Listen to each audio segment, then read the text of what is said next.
Because నా దగ్గరకొచ్చేది rural పీపులు, lower middle class, తర్వాత economically week పీపులు వీళ్ళందరూ వస్తారు గాబట్టి, వాళ్ళకు నాకు ఒక 50 మందున్న డాక్టర్స్‌లో నాకంత బిల్లు దగ్గర నాకంత ఫ్రీడమ్ ఉండదు. హ్మ్. నేనేసే బిల్లు హాస్పిటల్‌కి యాక్సెప్టబుల్ గాదు.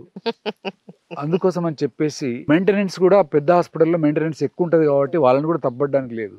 Because I am also part of the management. అవును. అవును. అందుకోసం అని చెప్పేసి నేను కళ్యాణ్ హాస్పిటల్ నుంచి 25 ఏళ్ళు కళ్యాణ్ హాస్పిటల్‌లో చేసేవాడిని. బయట రిటైర్ అయిన తర్వాత అందరూ వద్దన్నారు. హ్మ్. రిటైర్ అయినాక హాస్పిటల్ ఏంది నీకు అని. హ్మ్. రిటైర్ అయిన తర్వాత నేను ఒక ప్లాట్ కొనుక్కున్నా. హ్మ్. దాంట్లో ఒక 25 bed hospital Vasavi nursing home అని స్టార్ట్ చేశాను మేడం. ఓకే. అండ్ ఆ Vasavi hospital I got every freedom madam. Poor people వస్తారు. హ్మ్. కొంతమందికి ఫ్రీగా కూడా సర్జరీ చేయడం జరుగుతది. సంబడీ కమ్స్ మేడం సర్జరీ చేయాలి నీకు ఇది అపెండిసైటిస్ హ్మ్.